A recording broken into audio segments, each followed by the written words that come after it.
पे बोलेंगे। मैं बोला तुम्हारी बजाएंगे, तबीयत से बजाएंगे तुम्हारी।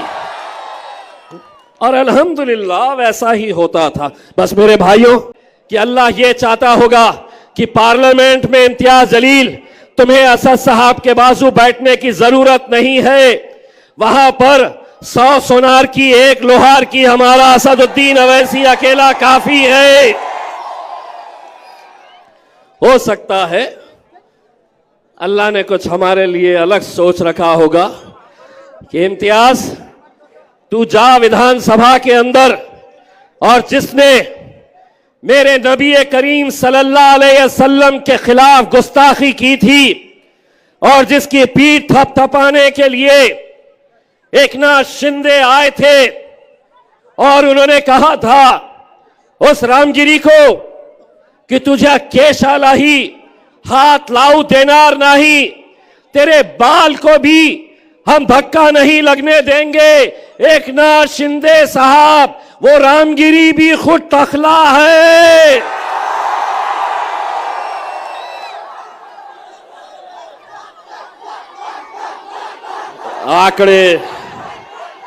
आंकड़े मायने नहीं रखते हैं। कितने लोग विधानसभा के अंदर जाएंगे? 288 सीटें हैं महाराष्ट्र के अंदर, लेकिन मजलिस इत्तेहादुल मुस्लिमीन महज 16 उम्मीदवार खड़े किए हैं। लोग कहते हैं कि 16 तो खड़े किए हैं, 288 है।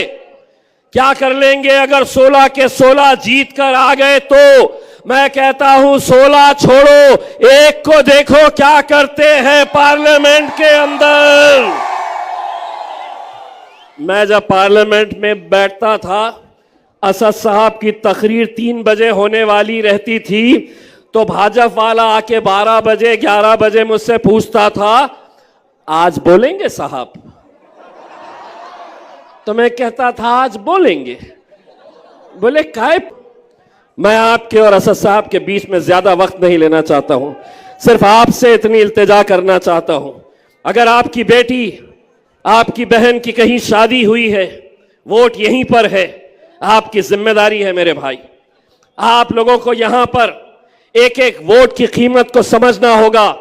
नरेंद्र मोदी अगर वजीर आजम बनता है तो ऐसा ही नहीं, अमेरिका से, लंदन से, ऑस्ट्रेलिया से मियां बीवी बच्चे अपना प्लेन का टिकट खरीद के आते हैं सिर्फ नरेंद्र मोदी को वोट देने के लिए। और एक हम है कि पोलिंग बूथ यहां पर है, लेकिन बाद में पता चलता है नहीं, वोट डालने इसलिए नहीं गए थे कि रिक्शे नहीं लगाए थे भाई। ना रिक्शे चाहिए, नानखलिए की दावत भीड़ बाईपास पे है तो वहां चले जाएंगे, लेकिन यहां पे रिक्शे नहीं लगाए थे। मेरे भाई, 20 तारीख के दिन अगर हमारा वोटिंग परसेंटेज 80% से नीचे रहा तो मैं बड़े अफसोस के साथ यह कहना चाहूंगा कि आपको 23 तारीख का दिन भी इंतजार करने की जरूरत नहीं है।